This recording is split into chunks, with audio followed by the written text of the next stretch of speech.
जनता की जेब से पेगा बोझ। नैशनल हाईवे ते बने टोल प्लाजा ते वधन जा रहे ने रेट। NHAI ने टोल प्लाजा ते भेजी नवी rate list. Cricketer Yuvraj Singh दूसरी बार बने पिता। बेटी दियां तस्वीरां कीतियां सांझियां।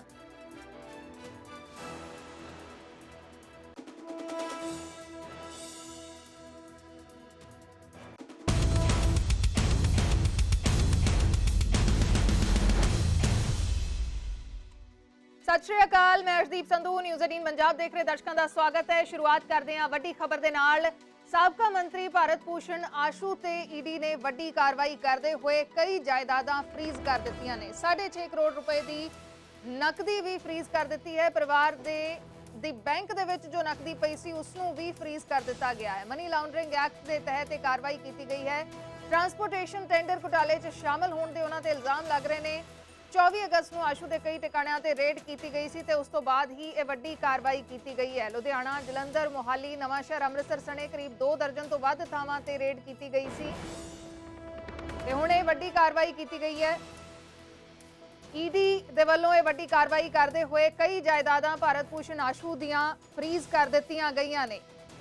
करीब 6.5 करोड़ रुपए की नकदी ते कई जायदादां फ्रीज कर दित्तियां गईयां ने। एक वड्डी कार्रवाई एनफोर्समेंट डायरैक्टोरेट दे वल्लों की गई है। पिछले दिनी उन्हां दे घर ते छापेमारी की गई सी। लुधियाना दे विच कई सारे दस्तावेज खंगाले गए सी ते हुण उन्हां दियां कई जायदादां फ्रीज कर दित्तियां गईयां ने। 6.5 करोड़ रुपए की नकदी, परिवार की बैंक दे विच पई नकदी भी फ्रीज कर दी गई है। शंकर आनंद मेरे सहयोगी फोन लाइन से जुड़े ने। शंकर, क्या कुछ आपके पास पूरी जानकारी इस मामले पर? देखिए, जिस तरह से सबसे पहले बात करना चाहेंगे कि जिस तरह केंद्रीय जांच एजेंसी ईडी के द्वारा जिस तरह से तकरीबन 2000 करोड़ के टेंडर घोटाला मामले में कई इस मामले की तफ्तीश कर रही है और इसी मामले की तफ्तीश के दौरान में जिस तरह से जानकारी मिली है कि इस मामले में कई नेता और कारोबारी जो हैं वो अब जांच एजेंसी के रडार पर हैं। और जिस तरह से पिछले कुछ दिनों पहले ही 24 अगस्त को जिस तरह से सर्च ऑपरेशन को अंजाम दिया गया था, तकरीबन 2 दर्जन से ज्यादा लोकेशन पर सर्च ऑपरेशन को अंजाम दिया गया था और इसी सर्च ऑपरेशन के दौरान में कई महत्वपूर्ण जानकारियां मिली और उसी जानकारियां और सबूतों के आधार पे पंजाब के पूर्व मंत्री और कांग्रेस पार्टी के वरिष्ठ नेता भारत भूषण आशू के तकरीबन 6 करोड़ की जो नकदी जो है उसको फ्रीज कर दिया गया है। यानी कि उस अब कैश को या उस अमाउंट को अब वो प्रयोग नहीं कर सकते हैं जब तक इस मामले की तफ्तीश चल रही है। इसके साथ ही जो उनकी काफी जो संपत्तियां हैं उनकी और उनके परिवार से जुड़े हुए कुछ लोगों की जो संपत्तियां हैं उस संपत्तियों को भी फ्रीज किया गया है, जिसका एक कहा जा सकता है कि जिसके चलते बहुत बड़ी एक कार्रवाई उसको देखा जा रहा है। और जिस तरह से अभी पिछले कुछ समय पहले 24 अगस्त को ही लुधियाना, नवांशहर, अमृतसर लोकेशन पर सर्च ऑपरेशन को अंजाम दिया गया था और कई बड़े जो आरोपी हैं उनके खिलाफ इस सर्च ऑपरेशन को अंजाम दिया गया था। उसी सर्च ऑपरेशन के दौरान में गगनदीप उर्फ सन्नी भल्ला, पंकज मीनू मल्होत्रा, इंद्रजीत उर्फ इंदी, राकेश कुमार सिंगला समेत कई अन्य आरोपियों के खिलाफ सर्च ऑपरेशन को अंजाम दिया गया था और इस पंजाब टेंडर स्कैम घोटाला मामले में तमाम सबूतों को और दस्तावेजों को इकट्ठा किया गया है, जिसकी अब तफ्तीश आगे की जा रही है। जी शंकर, क्या आने वाले दिनों में कोई कार्रवाई देखने को मिल सकती है या ईडी दोबारा भी कोई दस्तावेज देखेगी या उनसे पूछताछ करेगी? देखिए, आने वाले दिनों की अगर बात करें तो आने वाले दिनों में अब पूछताछ का जो सम्मन है वो जारी किया जाएगा और पूछताछ के बकायदा ईडी दफ्तर में बुलाया जाएगा और उसके बाद पूछताछ की प्रक्रिया जो होगी वो बेहद महत्वपूर्ण होने वाली है। तो इस मामले में जो पूछताछ की तमाम जो प्रक्रिया होगी वो जलंधर स्थित ईडी दफ्तर में होगी। तो इस अगले सप्ताह से कहा जा सकता है कि पूछताछ के लिए जो सम्मन है वो जारी किए जाएंगे और कई प्रमुख आरोपियों के खिलाफ सम्मन जारी किया जाएगा। उसके बाद पूछताछ की प्रक्रिया जलंधर स्थित ईडी दफ्तर में की जाएगी और जिसके आधार पर कहा जा सकता है कि आने वाले दिनों में कुछ बड़े आरोपियों को गिरफ्तार भी किया जा सकता है। और इस मामले को लेकर जांच एजेंसी के हमारे जो सूत्र बताते हैं कि सर्च ऑपरेशन के दौरान में कई महत्वपूर्ण सबूत और जो दस्तावेज हैं वो मिले हैं और उसी के आधार पर कई लोगों से जब पूछताछ की जाएगी तो उनकी मुश्किलें आने वाले वक्त में काफी बढ़ सकती है। जी जी बिल्कुल, शुक्रिया शंकर पूरी जानकारी के लिए। तो भारत भूषण आशू दियां मुश्किलां वध रही ने। ईडी दे वल्लों पिछले दिनी छापा मारिया गया, विजिलेंस दे वल्लों पहला ही जांच चल रही है। हुण ईडी दी एंट्री इस पूरे मामले दे विच होई ते ईडी ने कार्रवाई करते हुए एक वड्डी कार्रवाई करते हुए भारत भूषण आशू ਦੇ 6.5 ਕਰੋੜ ਦੀ ਨਕਦੀ ਤੇ ਕਈ ਜਾਇਦਾਦਾਂ ਫ੍ਰੀਜ਼ ਕਰ ਦਿੱਤੀਆਂ ਨੇ।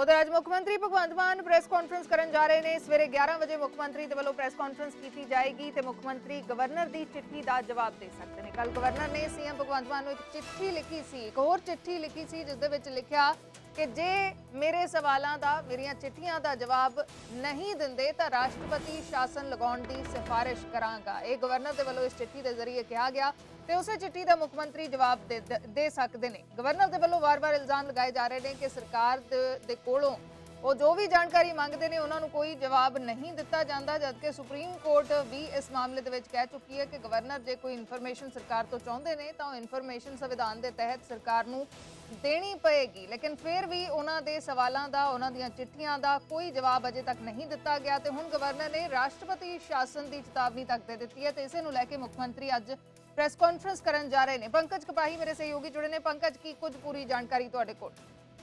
देखो, काफी अहम ये प्रेस कॉन्फ्रेंस जी मनी जा रही है क्योंकि राजपाल की चिट्ठी तो बाद नज़र अज की प्रेस कॉन्फ्रेंस के उत्ते टिकियां हुई ने कि मुख्यमंत्री की कुछ इस बाबत स्टेटमेंट देंदे ने। मुख्यमंत्री का की इस जो कल राजपाल के वल्लों चिट्ठी लिखी गई, क्योंकि ये पहली चिट्ठी नहीं है, चिट्ठियां का सिलसिला जो लगातार चल रहा है। पहला इन्हां चिट्ठियां नूं मुख्यमंत्री के वल्लों काफ़ी लाइटली लिता जा रहा है। जो ये कह दिता गया है कि राजपाल के वल्लों लव लैटर आए ने, इस गल नूं लैके भी इतराज जिहड़ा है राजपाल ने ज़ाहिर किया और सवाल पूछे ड्रग्स नूं लैके, सवाल पूछे करप्शन नूं लैके, सवाल पूछे जिहड़ा विधान सभा के सैशन बुलाउण नूं लैके।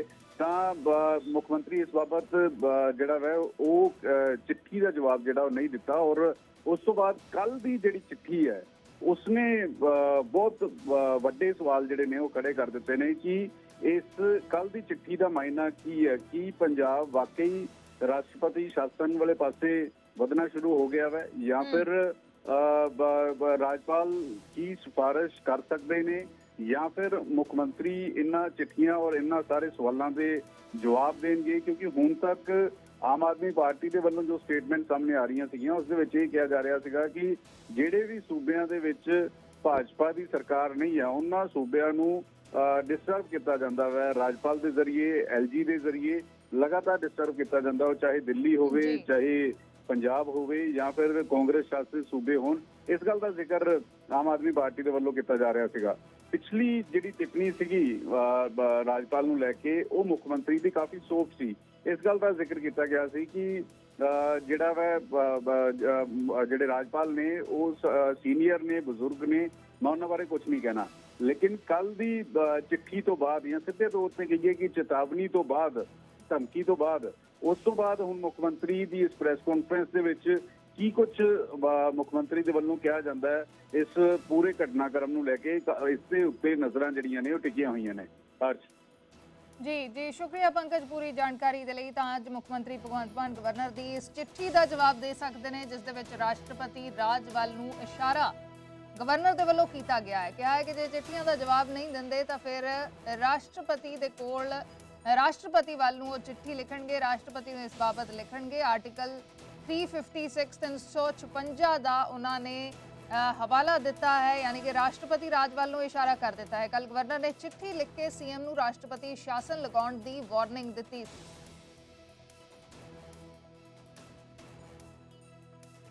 गवर्नर ने सीएम नूं लिखी चिट्ठी दे विच जिक्र किया है कि इस तो पहला कि मैं संविधानक तंत्र के फेल होने बारे आर्टिकल 356 के तहत भारत के राष्ट्रपति नूं रिपोर्ट भेजा ਅਤੇ IPC की धारा 124 के तहत अपराधिक कार्रवाई शुरू करने बारे फैसला लवां। मैं तुहाडे तो अपनी उपरोक्त चिट्ठियां तहत लोड़ींदी जानकारी मंगदा हाँ। इस दे नाल ही सूबे 'च नशीले पदार्थां ਦੀਆਂ समस्यावां के संबंध में तुहाडे वल्लों की कदम चुके गए ने दी जानकारी दी जाए। अजिहा ना करन ते मेरे कोल कानून और संविधान के मुताबिक कार्रवाई करने तो इलावा कोई भी चारा नहीं बचेगा। तो कल चिट्ठी गवर्नर के वलों लिखी गई सी ते उन्होंने कहा जानकारी फिर तो मंगी है। उन्होंने एक होर चिट्ठी लिखी है तो कहा है कि जे जानकारी नहीं देंदे तो संविधान के मुताबिक कार्रवाई करने तो इलावा मेरे को कोई चारा नहीं बचेगा। आर्टिकल 356 का उन्होंने इस चिट्ठी के जिक्र किया है। ਤਾਂ 356 ਆਰਟੀਕਲ ਦਾ ਉਹਨਾਂ ਨੇ ਹਵਾਲਾ ਦਿੱਤਾ ਹੈ ਔਰ ਰਾਸ਼ਟਰਪਤੀ ਸ਼ਾਸਨ ਵੱਲ ਨੂੰ ਇਸ਼ਾਰਾ ਕਰ ਦਿੱਤਾ ਹੈ। ਕੀ ਹੈ ਆਰਟੀਕਲ 356 ਇਹ ਵੀ ਤੁਹਾਨੂੰ ਜਾਣਕਾਰੀ ਦਿੰਦੇ ਆ। ਰਾਸ਼ਟਰਪਤੀ ਸ਼ਾਸਨ ਦੇ ਨਾਲ ਆਰਟੀਕਲ 356 ਸੰਬੰਧਿਤ ਹੈ, ਯਾਨੀ ਕਿ ਸਿੱਧਾ ਇਸ਼ਾਰਾ ਰਾਸ਼ਟਰਪਤੀ ਸ਼ਾਸਨ ਵੱਲੋਂ ਗਵਰਨਰ ਦੇ ਵੱਲੋਂ ਕੀਤਾ ਗਿਆ ਹੈ। ਸੰਵਿਧਾਨਕ ਤੰਤਰ ਦੇ ਫੇਲ ਹੋਣ ਤੇ ਸੂਬਾ ਸਰਕਾਰ ਭੰਗ ਕੀਤੀ ਜਾ ਸਕਦੀ ਹੁੰਦੀ ਹੈ। ਇਸ ਆਰਟੀਕਲ ਦੇ ਤਹਿਤ ਗਵਰਨਰ ਰਾਸ਼ਟਰਪਤੀ ਸ਼ਾਸਨ ਦੀ ਸਿਫਾਰਿਸ਼ ਕਰਦੇ ਨੇ। ਆਮ ਤੌਰ ਤੇ 6 ਮਹੀਨੇ ਦੇ ਲਈ ਰਾਸ਼ਟਰਪਤੀ ਸ਼ਾਸਨ ਲੱਗਦਾ ਹੈ ਤੇ ਰਾਸ਼ਟਰਪਤੀ ਸ਼ਾਸਨ ਨੂੰ ਅੱਗੇ ਵਧਾਇਆ ਵੀ ਜਾ ਸਕਦਾ ਹੈ। ਸਾਰੀ ਵਿਵਸਥਾ ਸਿੱਧੇ ਰਾਸ਼ਟਰਪਤੀ ਦੇ ਹੱਥ ਦੇ ਵਿੱਚ ਜਾਂਦੀ ਹੈ ਤੇ ਰਾਸ਼ਟਰਪਤੀ ਕੇਂਦਰੀ ਕੈਬਨਿਟ ਦੀ ਸਲਾਹ ਤੇ ਕੰਮ ਕਰਦੇ ਨੇ, ਮਤਲਬ ਸ਼ਾਸਨ ਕੇਂਦਰ ਦੇ ਹੱਥ ਦੇ ਵਿੱਚ ਚਲਿਆ ਜਾਂਦਾ ਹੈ। ਤਾਂ ਇਹ ਆਰਟੀਕਲ 356 ਜਿਸ ਦਾ ਜ਼ਿਕਰ ਆਪਣੀ ਚਿੱਠੀ ਦੇ ਵਿੱਚ ਗਵਰਨਰ ਨੇ ਕੀਤਾ ਹੈ ਤੇ ਉਹਨਾਂ ਨੇ ਕਿਹਾ ਹੈ ਸੰਵਿਧਾਨਕ ਕਾਰਵਾਈ ਕਰਨ ਦੇ ਇਲਾਵਾ ਮੇਰੇ ਕੋਲ ਕੋਈ ਰਾਹ ਨਹੀਂ ਰਹੇਗਾ ਜੇ ਮੇਰੇ ਸਵਾਲਾਂ ਦੇ ਜਵਾਬ ਨਹੀਂ ਦਿੰਦੇ। ਆਮ ਆਦਮੀ ਪਾਰਟੀ ਗਵਰਨਰ ਤੇ बीजेपी ਦੀ ਬੋਲੀ ਬੋਲਣ ਦੇ ਇਲਜ਼ਾਮ ਲਗਾ ਰਹੀ ਹੈ। ਉਧਰ ਵਿਰੋਧੀ ਆਮ आदमी पार्टी ਨੂੰ ਹੀ घेर रहे हैं। पहली बात तो गवर्नर को एक मर्यादा में रहना चाहिए। भारत का संविधान जो है इलेक्टेड लोगों को एम्पावर करता है। पंजाब की सरकार 3 करोड़ लोगों ने अपने मत के अधिकार को यूज़ करते हुए चुनी है और गवर्नर साहब का इस तरीके से धमकाना, वार्न करना और प्रेसिडेंट रूल लगाने की जो धमकी देना है, ये रियल सेंस में जो बीजेपी का एजेंडा है गवर्नर साहब के मुंह पे आ गया है। गवर्नर साहब को मैं कहना चाहता हूँ अगर प्रेसिडेंट रूल लगाना है तो मणिपुर में लगाए भाजपा, जहाँ कत्लेआम हो रहा है, लड़कियों के साथ रेप हो रहे हैं। प्रेसिडेंट रूल लगाना है तो हरियाणा में लगाओ जहाँ लोगों को कम्युनिटियों के नाम पर लड़ाया जा रहा है। पंजाब सरकार कॉन्स्टिट्यूशनल फ्रेमवर्क के अंडर और जो संविधान के उनको ताकत दी उसमें रहकर काम कर रही है। गवर्नर साहब का एक ही एजेंडा है कि भाजपा के जो एंटी जहाँ जहाँ नॉन बीजेपी रूल्ड गवर्नमेंट है वहाँ इलेक्टेड सरकारों को परेशान कैसे करना है, उसी एजेंडे को जो है गवर्नर साहब आगे बढ़ा रहे हैं। गवर्नर साहब को हम वॉर नहीं करना चाहते हैं, आप इस तरीके से चुनी हुई सरकारों के काम में दखलंदाजी ना दें। पहली गवर्नर ਦੇ ਨਾਲ ਤਲਖੀ ਪੈਦਾ ਕੀਤੀ ਜਾ ਰਹੀ ਹੈ, ਸੰਵਿਧਾਨਿਕ ਸੰਕਟ ਖੜਾ ਕੀਤਾ ਜਾ ਰਿਹਾ ਔਰ ਗਵਰਨਰ ਜਿਹੜੇ ਨੇ ਉਹ ਪ੍ਰੈਜ਼ੀਡੈਂਟ ਆਫ ਇੰਡੀਆ ਨੂੰ ਰਿਪਰੈਜ਼ੈਂਟ ਕਰਦੇ ਨੇ ਔਰ ਸੰਵਿਧਾਨਿਕ ਪ੍ਰਮੁੱਖ ਨੇ। ਮੈਂ ਮੁੱਖ ਮੰਤਰੀ ਜੀ ਨੂੰ ਇਹੀ ਅਪੀਲ ਕਰਾਂਗੇ ਕਿ ਆਪਣੇ ਇਹ ਜਿਹੜਾ ਉਹਨਾਂ ਦੇ ਨਾਲ ਟਕਰਾਅ ਪੈਦਾ ਹੋਇਆ ਉਹਨੂੰ ਖਤਮ ਕਰਨ ਔਰ ਆਪਸ 'ਚ ਮਿਲ ਕੇ ਸਟੇਟ ਦੀਆਂ ਸਮੱਸਿਆਵਾਂ ਦੇ ਹੱਲ ਲਈ ਚਰਚਾ ਕਰਨ ਔਰ ਉਹਨੂੰ ਜੋ ਉਹਨਾਂ ਨੇ ਜਵਾਬ ਮੰਗੇ ਆ ਉਹ ਦੇਣੇ। ਇਹ ਡੈਮੋਕ੍ਰੇਸੀ ਹੈ, ਕੋਈ ਡਿਕਟੇਟਰ ਨਹੀਂ ਹੈਗੇ। ਠੀਕ ਆ, ਤੁਸੀਂ ਮੁੱਖ ਮੰਤਰੀ ਹੋ, ਇਲੈਕਟਡ ਹੋ ਔਰ ਤੁਹਾਡੇ ਕੋਲ ਬਹੁਮਤ ਬਹੁਤ ਜ਼ਿਆਦਾ, ਪਰ ਇਹਦਾ ਇਹ ਮਤਲਬ ਨਹੀਂ ਕਿ ਹੰਕਾਰ ਹੁੰਦਾ। ਉਹ ਹੰਕਾਰ ਨਹੀਂ ਹੁੰਦਾ, ਉਹ ਤਾਂ ਨਮਰਤਾ ਹੁੰਦੀ ਹੈ, ਨਰਮਾਈ। और हुण मैं समझदा कि केजरीवाल इस वेले विक्टिम कार्ड खेडण वास्ते पंजाब के मुख मंत्री नूं कॉन्स्टिट्यूशन क्राइसिस करने वास्ते मिसगाइड कर रहे। इहो जिहे हालातां दे विच जो सूबा निकल रहा ते इहदे विच खुद सरकार वल्लों संविधानक संकट पैदा करके जो विक्टिम कार्ड खेडण दी तैयारियां कीतियां जा रही हैं, ਇਹ ਸੂਬੇ ਦੇ ਲੋਕਾਂ ਦੇ ਨਾਲ ਬਹੁਤ ਵੱਡਾ ਧੋਖਾ ਹੈ। ਚਾਹੀਦਾ ਸੀ ਮੁੱਖ ਮੰਤਰੀ ਸਾਹਿਬ ਗਵਰਨਰ ਸਾਹਿਬ ਨੂੰ ਜਵਾਬ ਭੇਜਦੇ, ਜਿਹੜਾ ਵਾਜਬ ਸਵਾਲ ਉਹਨਾਂ ਨੇ ਪੁੱਛਿਆ ਕਿ ਠੇਕਿਆਂ ਦੇ ਉੱਤੇ, ਸ਼ਰਾਬ ਦੇ ਠੇਕਿਆਂ ਦੇ ਉੱਤੇ ਨਸ਼ੇ ਕਿਉਂ ਵਿਕ ਰਹੇ।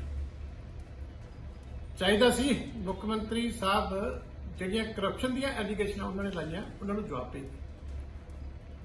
ਪਰ ਕੇਜਰੀਵਾਲ ਸਾਹਿਬ ਦਾ ਜਿਹੜਾ ਹੁਕਮ ਹੈ ਭਗਵੰਤ ਮਾਨ ਨੇ ਕਿ ਅਸੀਂ ਹਮਦਰਦੀ ਲੈਣੀ ਹੈ ਨੈਸ਼ਨਲ ਪੱਧਰ ਦੇ ਉੱਤੇ, ਕਿਉਂਕਿ ਪਹਿਲਾਂ ਆਰਡੀਨੈਂਸ ਵਾਲੇ ਮਾਮਲੇ ਦੇ ਵਿੱਚ ਕੇਜਰੀਵਾਲ ਫੇਲ ਹੋ ਗਿਆ ਤੇ ਹੁਣ ਪੰਜਾਬ ਦੇ ਵਿੱਚ ਸੰਵਿਧਾਨਕ ਸੰਕਟ ਪੈਦਾ ਕਰਕੇ ਇੱਕ ਤਾਂ ਜ਼ਿੰਮੇਵਾਰੀ ਤੋਂ ਭੱਜ ਰਿਹਾ ਔਰ ਇੱਕ ਵਿਕਟਿਮ ਕਾਰਡ ਪਲੇ ਕਰਕੇ ਪਾਰਲੀਮੈਂਟ ਦੇ ਵਿੱਚ ਆਪਣਾ